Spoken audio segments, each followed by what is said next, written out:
வந்து உடைஞ்சாலும், இல்ல அது நம்ம வந்து குப்பையில தூக்கி போட்டாலும், அந்த குழந்தை நம்பும். இன்னும் அந்த பொம்மை அதே இடத்துல தான் இருக்கு அப்படின்னு சொல்லிட்டு.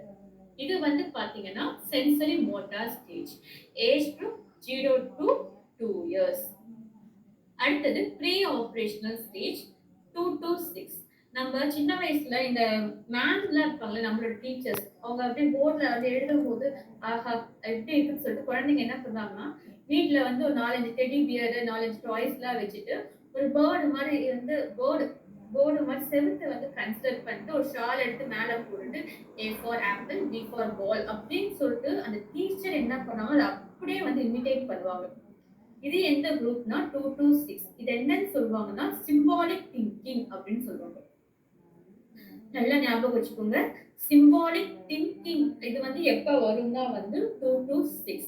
ஒரு டாக்டரோ, ஒரு டீச்சரோ, ஒரு நர்ஸரோ ஒரு குழந்தை பார்த்த ஒரு விஷயத்த அப்படியே வந்து இமேஜினேஷன் பண்ணி, இமிட்டேட் பண்ணி அத வந்து செய்றாங்கன்னா அதுதான் சிம்பாலிக். ஈகோ சென்ட்ரிக்னா அந்த குழந்தை வந்து இந்த வயசுல வந்து பாத்தீங்கன்னா, ஒரு சாக்லேட் குடுக்குதுன்னு வச்சுக்கோங்களேன். இன்னொரு குழந்தைக்கு அது குடுக்குமா? மனசார குடுக்காது. குடுப்பாங்க. ஆனா மோஸ்ட் ஆஃப் நெறைய குடுக்க மாட்டாங்க. ஏன்னா, அது அவங்க வந்து தெரியாது அவங்களுக்கு. இந்த மாரி குடுக்கணும் அந்த மாரி தான் ஃப்ரெண்ட்ஸ்